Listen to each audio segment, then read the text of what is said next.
തൊട്ടാശ്ശേരി astro ലൈവിലേക്ക് ഏവർക്കും സ്വാഗതം.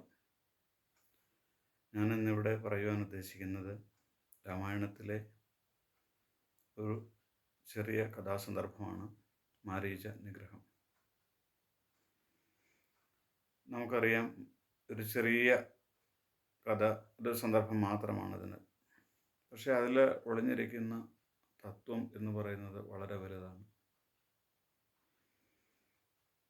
രാവണന് മാരീചനോട് സീതയെ തട്ടിക്കൊണ്ട് വരാനുള്ള ഉപായങ്ങൾ ആലോചിക്കുന്നതിൽ അത് മാനായിട്ട് ചെന്ന് സീതയെ അപഹരിച്ചു വരാനുള്ള സാഹചര്യം ഉണ്ടാക്കാനായിട്ട് മാരീചനോട് പറയുന്നു.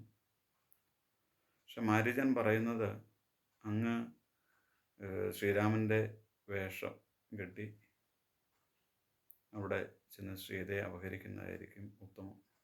മാരീചൻ്റെ പ്രാണഭയം കൊണ്ടായിരിക്കാം മാരീചൻ അങ്ങനെയുള്ള ഒരു വ്യവസ്ഥ വെച്ചത്.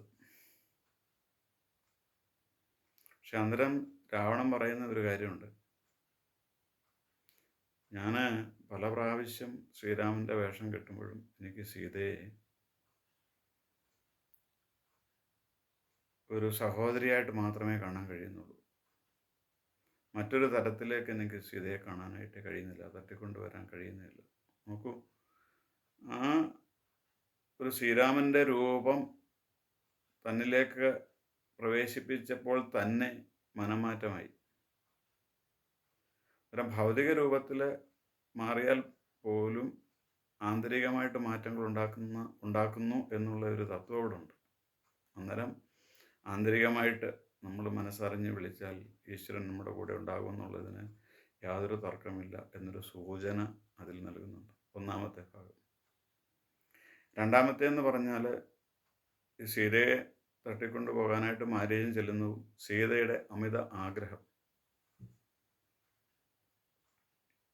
വിഷയത്തിലുള്ള ആഗ്രഹം, അത് സ്വർണം എന്നുള്ള അവിടെ ഒരു പദാർത്ഥം മാത്രമാണെങ്കിൽ പോലും അവിടെ നമ്മൾ മനസ്സിലാക്കേണ്ട അവിടെ ഒരു ആഗ്രഹമാണ്. എന്തിനെക്കുറിച്ചും അത് കൈക്കലാക്കണം എന്നുള്ള അമിതമായ ആഗ്രഹം. അത് സ്വർണമാകാം, അത് മൃഗമാവാം. പക്ഷെ അതിനെ നിയന്ത്രിക്കാതെ വന്നപ്പോൾ അവിടെ നാശം വന്നു. ഒരു ആഗ്രഹത്തെ നിയന്ത്രിക്കുക എന്നുള്ളതാണ് ഏറ്റവും പ്രധാനം. അത് സീതയുടെ ഭാഗത്തു നിന്നുണ്ടായ ഗുരുതരമായ ഒരു പിഴവാണ്. അതുപോലെ ലക്ഷ്മണൻ്റെ കാര്യം നോക്കുകയാണെങ്കിൽ, ഒരു സ്ത്രീ പറയുന്നത് കേട്ട് അതിലെ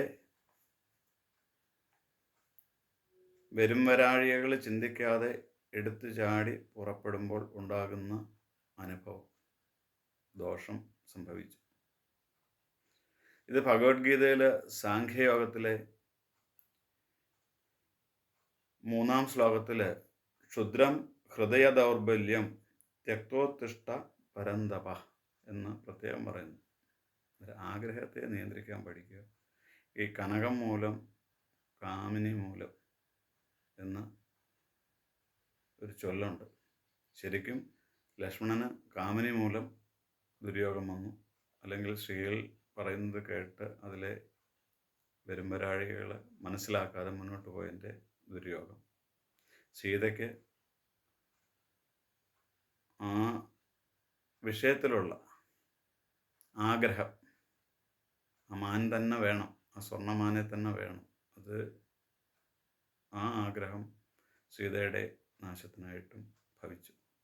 നമുക്കിവിടെ ആധുനിക കാലത്തറിയാം, ആഗ്രഹങ്ങളാണ് വളരെയധികം ഉന്നതിയിൽ, റിസോഴ്സസ് കുറവും, ഇത് ദുര്യോഗത്തിൽ ചെന്ന് ചാടും. അങ്ങനെ ആവരുത് എന്ന് ത്രേതായുഗം മുതലുള്ള ആ കഥകളിൽ വളരെ വ്യക്തമായി സൂചിപ്പിച്ചു തന്നിരിക്കുന്ന ഒരു ചെറിയ കഥാസന്ദർഭമാണ് മാരീച നിഗ്രഹം എന്ന് ഞാൻ മനസ്സിലാക്കുന്നു. അത് നിങ്ങളിലേക്ക് ഷെയർ ചെയ്യുന്നു. നന്ദി, നമസ്കാരം.